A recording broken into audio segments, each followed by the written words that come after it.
Hello, my name is BC Oladipupo. Thanks for joining me for my first podcast. My website can be found at www.inspiredwords.org.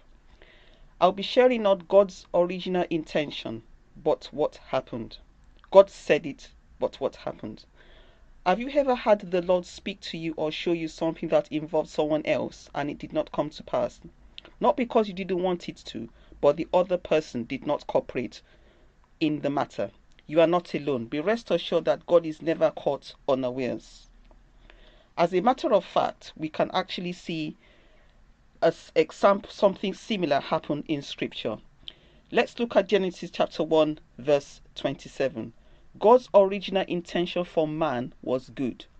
Genesis chapter 1, verse 27, God made man. Genesis chapter 1, verse 28, God blessed man.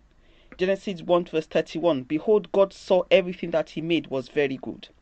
Fast forward to Genesis chapter 6, verse 5. And I am reading from the New King James Version. Then the Lord saw that the wickedness of man was great in the earth, and that every intent of the thoughts of his heart was only evil continually. Verse 6. And the Lord was sorry that he had made man on the earth, and he was grieved in his heart. Verse 7. So the Lord said, I will destroy man, whom I have created from the first of the earth, both man and beast, creeping things and birds of the earth, of the air, for I am sorry that I have made them. God was actually sorry that he made man. It grieved him in his heart that he made man. It repented him that he made man. Why?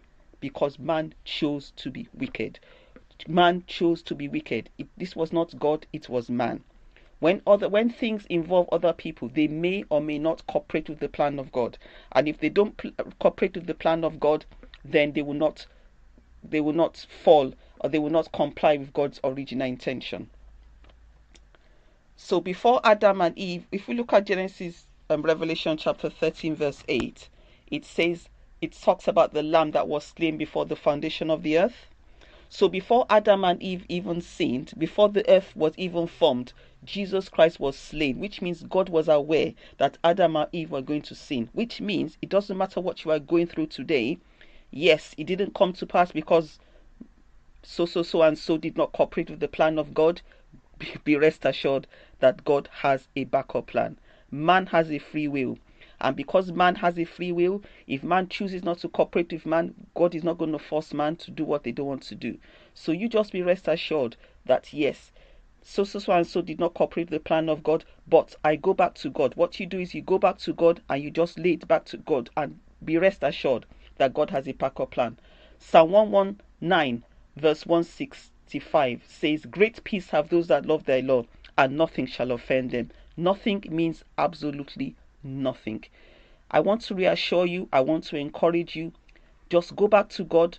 God will never leave you alone. He was not caught unawares. He will never be caught unawares. If Jesus Christ could be slain before the foundation of the earth, before the earth was even formed, before Adam and Eve were even made, before they even knew that they were going to be deceived by the serpent, your problem is not in. He has not caught God unawares. So be rest assured that God will re-establish you. God will promote you. Just look back. Just look unto God and rest in Him. Thanks for joining me, and hope to see you some other time. Bye bye.